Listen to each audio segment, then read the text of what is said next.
and so, Well, thanks, Grace. So Grace and I go back a few years. We were working on a project together that didn't quite materialize, but we kept in touch. And I'm so fortunate that I had a chance to, work with Grace. I think she's a great role model as well. Thank you for having me here.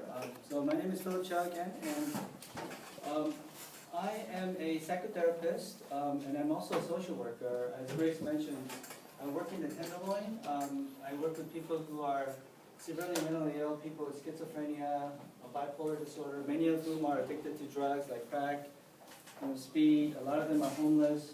So a large part of my job, if I'm not here today, I would probably be in the 6th and Mission area, helping my client with getting rid of bed bugs and things like that. So, early this year, I sort of transitioned to private practice, which I do on the side.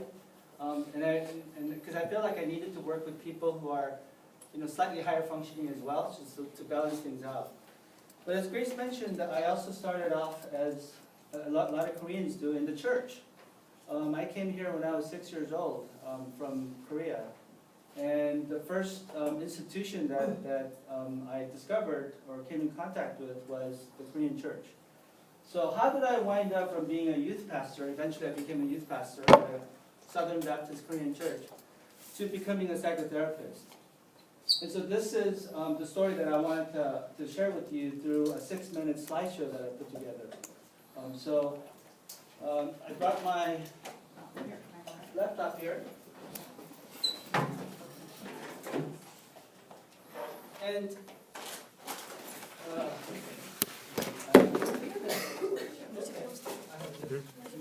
You did post it, yes. So after the slideshow, it's only about 6 minutes long. I'd like to sort of give you a chance to ask any questions. I'm going to actually be talking about 3 of my passions. One is spirituality.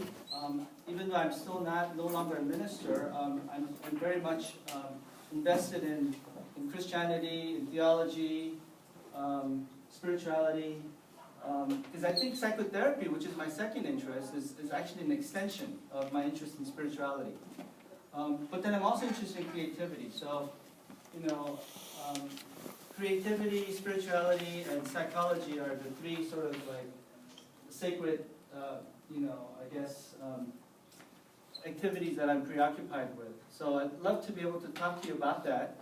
I'm actually going to pass out this little sticky in case you have any personal questions that you may not feel comfortable sharing. Because the last time I was in class, I noticed that some people were brave enough to ask questions about mental illness and things like that, but some people might not have.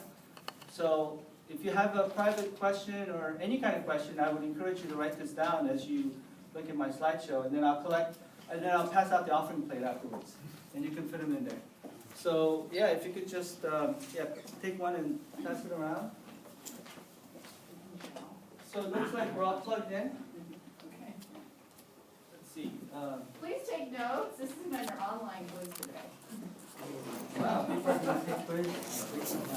Yeah, I'm going to be asking these hard stuff Phil's live because Well, I'm videotaping this show. can't Google Hey, Phil has to I got it, don't worry.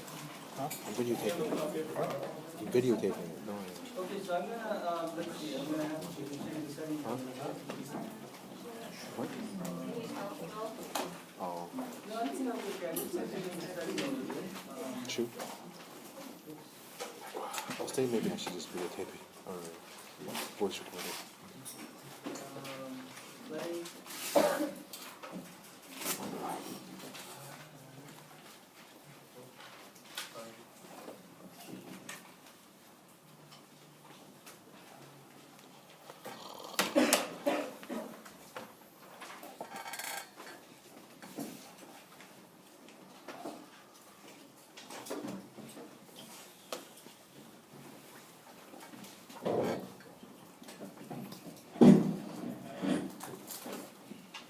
My name is Philip Chow.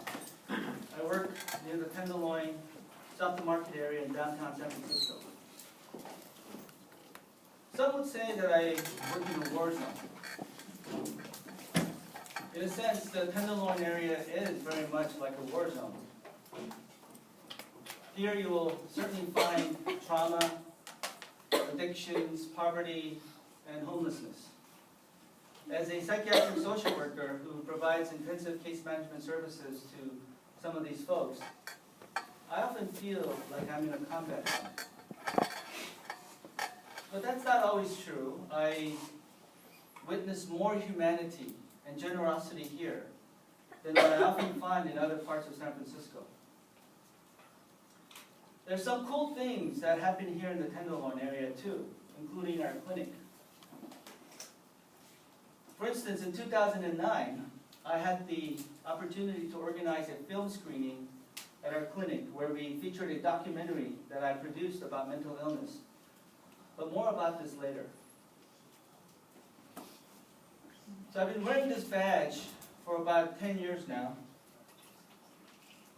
When I tell people what I do for a living and where I work, I usually get the same type of comments. I admire your dedication. Or I can't imagine working with those kinds of people. But of all the comments and questions I get, the one that sticks with me the most is,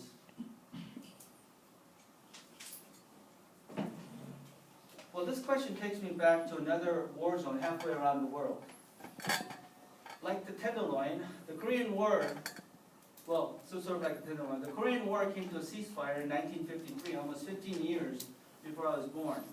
But the spiritual and psychological damage caused by this war continued to affect many generations long after the ceasefire, including my own generation. So it is within this backdrop of the post-war era that I was born in Gwangju, South Korea, in 1967. I get a kick out of those sandals that I'm wearing. So it's now 1972. 2 decades after the ceasefire, and I'm the firstborn of 3 children. I'm 5 years old. I'm fun-loving, creative, and very outgoing. But tonight, I'm about to commit a terrible crime which would haunt me throughout the rest of my life. On this particular evening, my young eyes notice neighbors from the village streaming into our home. People, young and old, begin to congregate in front of our small porch. This evening, I somehow sense that my moment of glory and opportunity have arrived. So I do what comes naturally to me at the time. But years later, this act that I'm about to commit, this treason, would be a cause of great shame and guilt. I quietly make my way up to the top of the front porch, which is facing the incoming villagers. Then, just like that, I begin to dance. That's right, I danced my heart out. Oh, it was wonderful. I wiggled and I twirled and I skipped and I jumped up and down. And I simply let go and allow the creative movements of my 5-year-old body take over. Little do I know that inside the closed room behind me lay my father's cancer-stricken body, lying there silently amid the wailing adults. My mother, who is dressed all in white, is sitting beside his lifeless body. And all this while I am dancing in front of the large crowd that had gathered to pay respects to my father. Had I known the real reason why the villagers came that night, I would not have dared to dance. In later years, I would look back at this moment and punish myself repeatedly for what I consider to be a terrible crime of passion. On the day when I should have been mourning the death of my father, I was dancing. I must not be a good son. I mean, how could I dance when I should have been crying like all the others?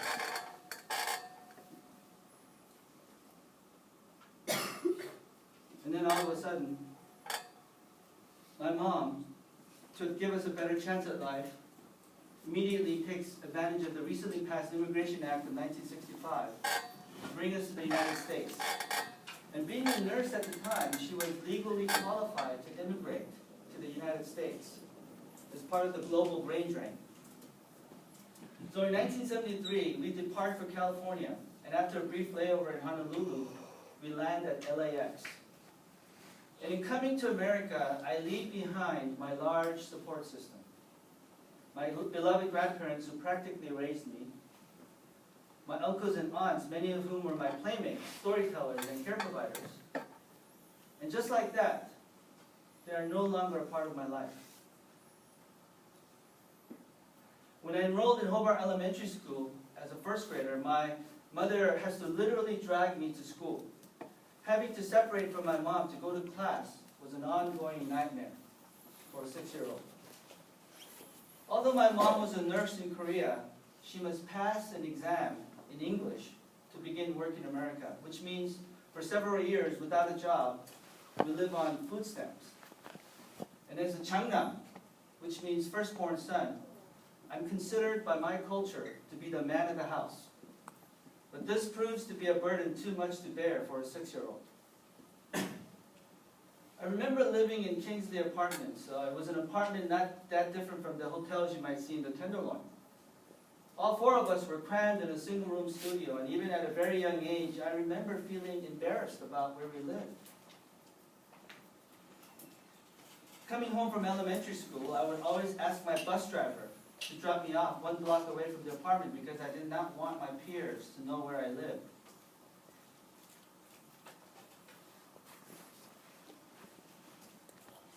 For my mother, raising 3 children on her own was not easy. She was a great mom, but also needed help. Rather than finding help at a social service agency, my mother, like so many other Koreans at the time, turns to the church. For over 100 years, the Korean church in America has served to single-handedly provide a wide range of functions within the Korean community, ranging from the political and economic to providing emotional and social support. I grew up listening to passionate sermons and adhering to the literal interpretation of the Bible. And at this stage of my life, these authoritarian teachings give me a sense of security and predictability and structure in a world where immigrants like myself are often invisible. After graduating from college, I enrolled at Golden Gate Baptist Theological Seminary in Mill Valley and become a youth minister at a large Southern Baptist Korean American church in Northern California. While the language of the church offers me a sense of security, there was little room for questioning, no room to allow for multiple perspectives.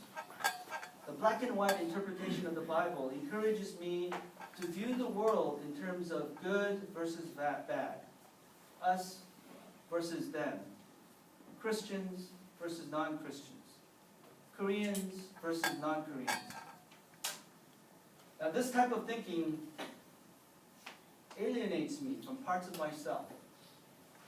I become self-critical and judgmental towards others, but mainly towards myself.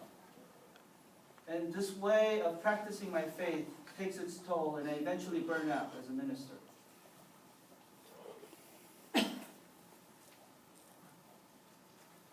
After leaving ministry in the Korean church, I find myself liberated in many ways, but also disillusioned and confused. I wind up visiting a therapist. I see a wonderful marriage and family therapist who is kind, compassionate, and a good listener. And I learned to get in touch with parts of myself that were too painful to deal with before. But my therapist isn't perfect either. During one session, I catch her yawning. She tries to hide it, but it's obvious because her face sort of looks contorted, right? Also, as a non-Asian therapist, there are certain cultural aspects of my life that she simply does not get. But she teaches me a new language of compassion. I begin to see how much I was affected by my family history and the early immigration trauma that I experienced.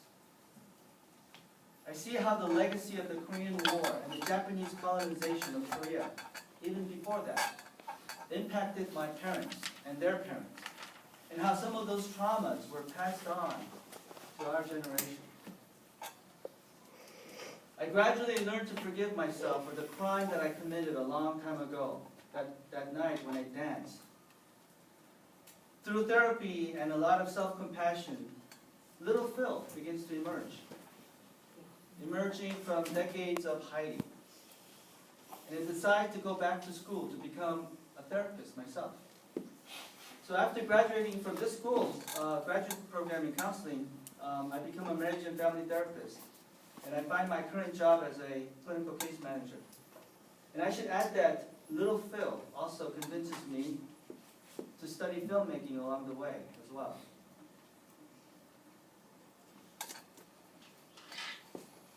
Which brings us back to the clinic.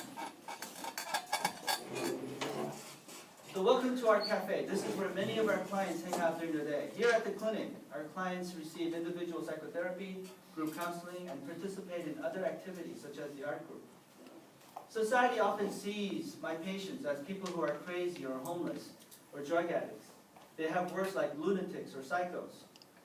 But this type of language reminds me of my own fundamentalist church days when I saw the world in rigid ways, us versus them, good versus evil.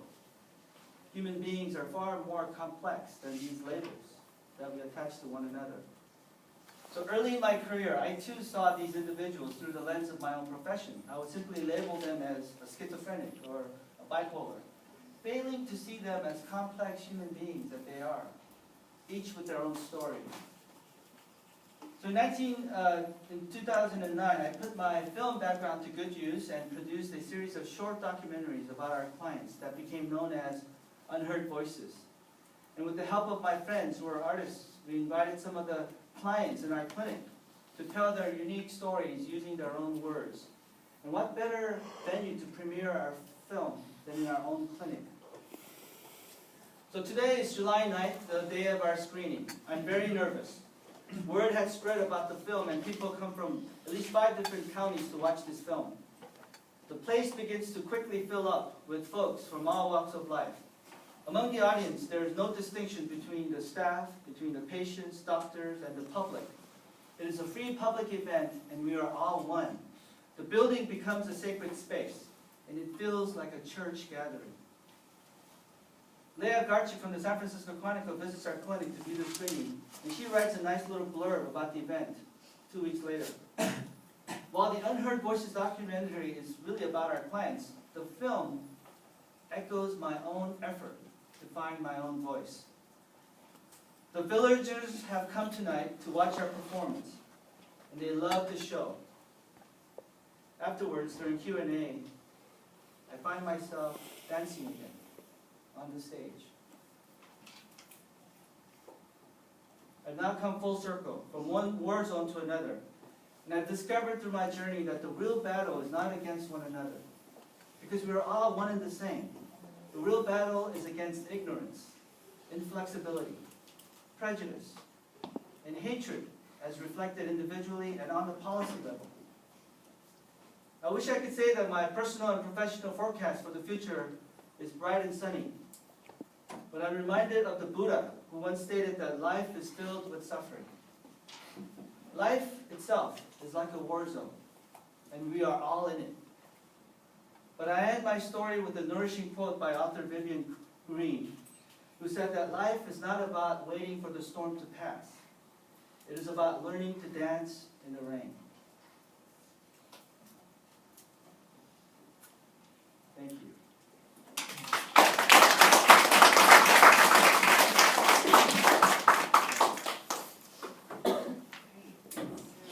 Thank you, Phil. I feel it's always so inspiring, and I love dancing, and that's why we're dancing next. In our class next week, it's about dancing and the joy of dancing. Thank you. This is always so powerful. I'm always moved to tears. I'm always moved to tears. Do people have questions? And people wrote stuff on stickies, right? Yeah, so I noticed some people were writing on their sticky.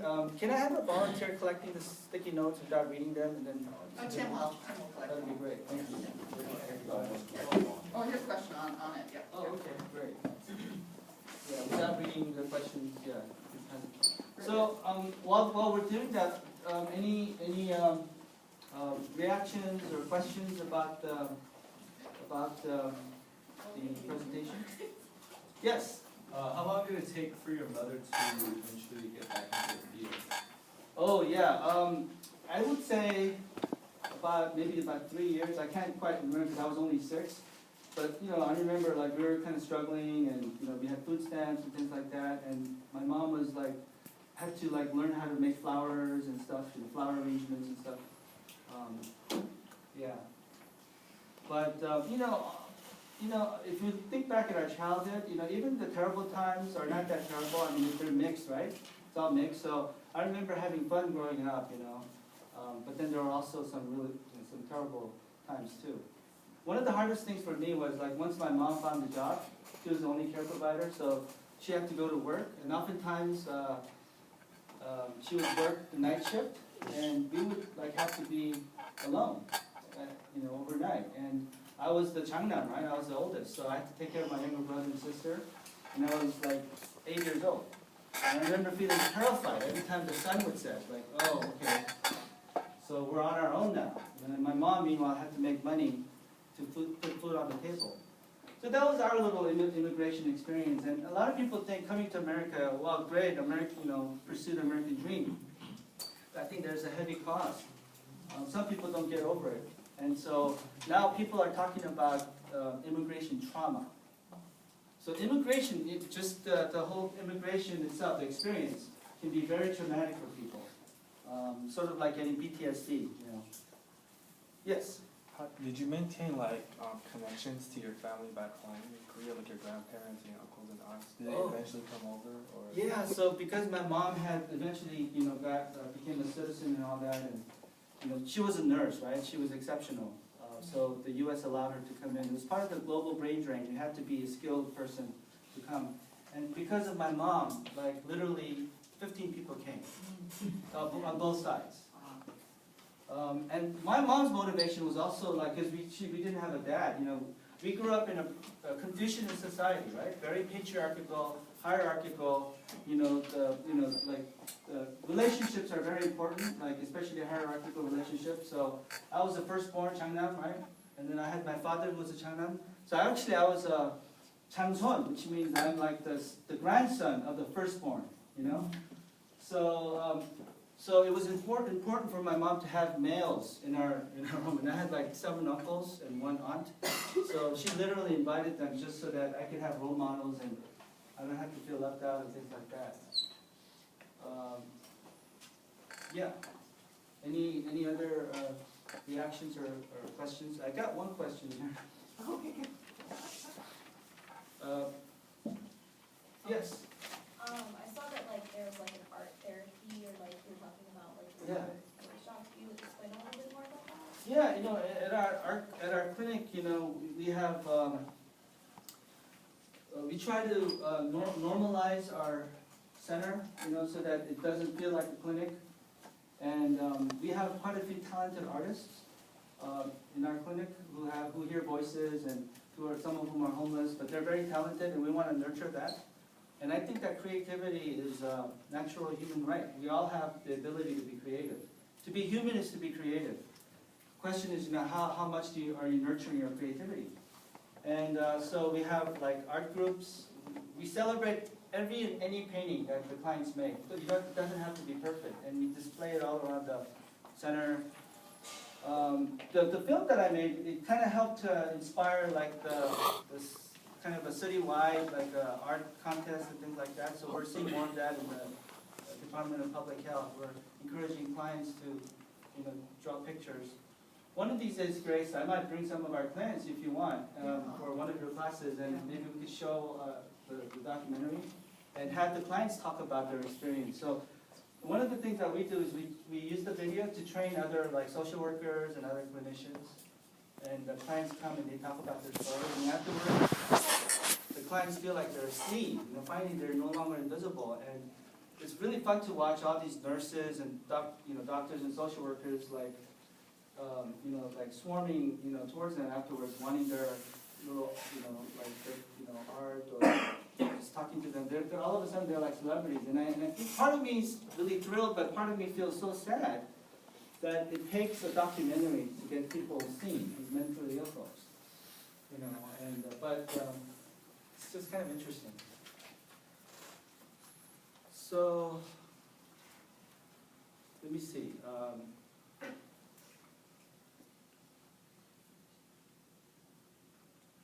Okay, so the question here is, why did you blame yourself so much as a kid? Yeah, and you were just a kid and so forth. You know, it's interesting. Do I still blame myself now? No, I don't, right? But it took years to understand that I even had this guilt. Because as a kid, you don't know how the brain works, right? I remember like going to sleep, having somehow expecting my dad to come back somehow, because I really didn't know what death was. I mean, if you're 5 years old, you don't really know what death is, right? I mean, you know, but you don't know. And you don't really know what guilt is either, and you don't really know what grief is. But it's interesting how different people at different stages of life, they grieve in different ways. And the way that I grieved was just exactly like I tended to blame myself. I thought that I was not a good enough son, because I kept having images of myself dancing, you know, while other people were crying. And when I got old enough to realize that I should have been mourning just like everybody else, by old enough, I mean, I think I was like 9 years old. So when I was 9 years old, it just occurred to me that, you know what, I should have been mourning. But then I was old enough, but then I wasn't quite old enough to know that I was unfairly punishing myself, right? So yeah, I mean, I wish I had read this, you know, when I was 9, but at that time you just don't know. And you carry these things unconsciously. Plus, I was putting together this film, and I wanted to be kind of dramatic, and there needed to be a conflict, so I kind of overplayed my guilt. But yeah, it's not like I don't go around blaming myself anymore. In fact, I really love this kind of opportunity, so that that this can inspire people to not blame themselves anymore. Great. Yes. So, Bill, we were talking about grouchiness last week, and we were talking about, my students did some plays on the Korean American family and the work of Jennifer, who was it, Jennifer? Did you play the daughter? Who played the daughter? I forgot. In the family, where the daughter was doing all this emotion work, and where the men folks would come home grumpy, or brothers would come home grumpy, and so we had a whole discussion about men folk and grouchiness. And so I wanted to ask you from your clinician hat, and maybe personally too, sort of what do you do for self-care? Because there's not enough discussion around menfolk and the importance of self-care. Mental, physical, spiritual, all of that.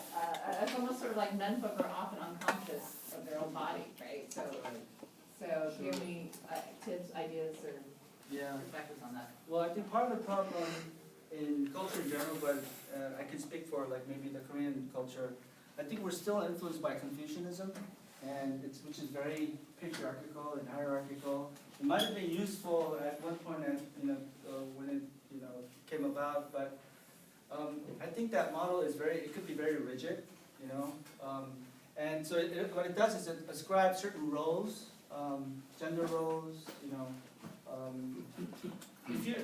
what's interesting about Korean culture is that because hierarchy is so important, when strangers meet, you have to ask personal questions like, not only what's your name, but what job do you have, how old are you? And Phil, we did that exercise actually. You guys did that? We Yeah. said, when you think of each other and you're here and you don't know each other, what do you think? What's the first thing? Dae-Som said, Jaewon's age. Not even the name, but the age. Yeah, and that's, in a way, it's oddly reassuring, because then that way you don't have to make any mistakes, you know how to address them and so forth. So, I think there are ways to salvage, Confucianism without making the same, mistakes that our ancestors did. Like, I think it's awfully sexist, I think it's very, patriarchal, but the problem is it doesn't really benefit men either. Because, I grew up with this idea of Changnam, right? So I was the responsible one. I had to be strong. I had to help my mom. I had to. So next thing you know, like I didn't have time for myself. I had to take care of other people. And it's really, if you're ever put in that situation where you always have to help other people, it's kind of odd that I wound up becoming a minister. Because what is ministry about? It's about helping other people. And when you do that to the exclusion of helping yourself, you're going to make mistakes. Because you're not going to be aware of your own feelings and your own vulnerabilities. That's one of the reasons I burned out as a minister. It's interesting though, now I'm a therapist, right? So self-care is very important. That's one of the reasons why I think I want to pursue art and do creative stuff. Coming out here is a form of self-care. It's like, it's really wonderful for me to see a lot of young people and pass on some of the lessons I've learned. You know, and it's fun. Just like coming to my old school. So this is a form, and then I get to take some time off from 6th Street, you know. So, I think that we need to, I think if you, so I've had to redefine courage. What is courage? Is it like, or is it being vulnerable? Being vulnerable can be extremely courageous because you are courageous enough to accept who you are, you know. Yeah, so I'm having to relearn a lot of these skills, you know, that my sister learned a long time ago. You know, my sister knows how to express her feelings, you know, when she's sad, she calls her friends, and, you know, I rarely do that, you know. So I've got to learn how to, I'm still learning how to, you know, get out of that Changnam role, you know. Yeah, well, we were just discussing in that class too, women are much more in touch with their bodies because they get the cycle, you know, she's cycle. Yeah. Right, and men folks sometimes are not aware, they're not aware that they're grouchy and angry, and then they, you know, we had some great illustrations, people coming home being grouchy with their mother or whatever, and not even being aware that their body's been exhausted by the day, Yeah. right? And Justin, you gave a great example of being at Rite Aid, you were saying for CVS, you just had customer after customer that was, they weren't that kind, right? And so, you like, you know, and then just sort of needing self-care, really, Mm-hmm. self-care. So here's a real neat trick, okay? Here's a real neat trick. So there's a lot of talk these days about acceptance, just acceptance of who you are. Now, acceptance is sort of like the opposite of the other A word, which is avoidance, okay? So acceptance, really, all it means is you allow yourself to feel what you feel, allow yourself to think what you think without judging. And you just allow yourself to be who you are, without necessarily fighting back. And I think a lot of guys especially, and women too, but a lot of guys, you know, we're taught to fight back. You gotta fight back feelings, you gotta fight back negativity, you gotta fight back, you just gotta be, you know, this, you know. But the truth is, when you're fighting back, there's no way to win, because you cannot get rid of your feelings, because they're there. They may come out in the form of grouchiness, you know, or, you know, whatnot, but they're there. You cannot. So I use the jiu-jitsu model instead of the taekwondo. You know, taekwondo is like, right? But the jiu-jitsu is you use the opponent's strength, right, against them. So you don't have to exert any force. You just kind of, you know, just allow